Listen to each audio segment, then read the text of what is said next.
The Dinner Party by Mona Gardner. The country is India. A large dinner party is being given in an up-country station by a colonial official and his wife.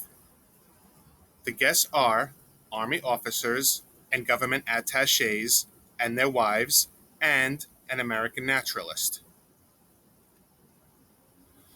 On one side of the long table, a spirited discussion springs up between a young girl and a colonel. The girl insists women have long outgrown the jumping on a chair at the sight of a mouse era, that they're not as fluttery as their grandmothers. The colonel says they are, explaining that women haven't the actual nerve control of men. The other men at the table agree with him. A woman's unfailing reaction in any crisis, the colonel says, is to scream. And while a man may feel like it, yet he has that ounce more of control than a woman has. And that last ounce is what counts. The American scientist does not join in the argument, but sits, watching the faces of the other guests. As he looks, he sees a strange expression come over the face of the hostess.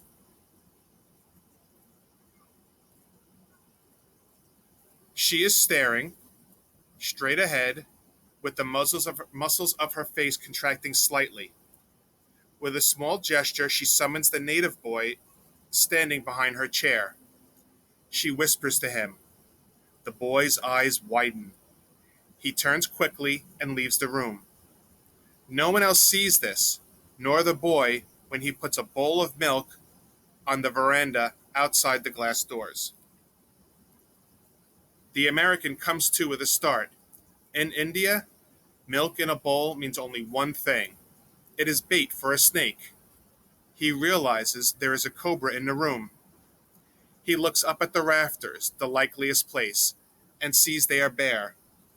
Three corners of the room, which he can see by shifting only slightly, are empty. In the fourth corner, a group of servants stand, waiting until the next course can be served.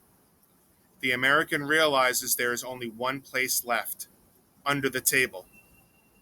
His first impulse is to jump back and warn the others, but he knows the commotion will frighten the cobra and it will strike. He speaks quickly, the quality of his voice so arresting that it sobers everyone. I want to know just what control everyone at this table has. I will count to 300. That's 5 minutes. And not one of you is to move a single muscle. The person, the persons who move will forfeit 50 rupees. Now, ready? The 20 people sit like stone images while he counts. He is saying 280 when, out of the corner of his eye, he sees the cobra emerge and make for the bowl of milk. 4 or 5 screams ring out as he jumps to slam shut the veranda doors. You are right, Colonel, the host says. A man has just shown us an example of real control. Just a minute, the American says, turning to his hostess. There's one thing I'd like to know, Mrs. Wines. How'd you know there was a cobra in the room? A faint smile lights up the woman's face as she replies, Because it was lying across my foot.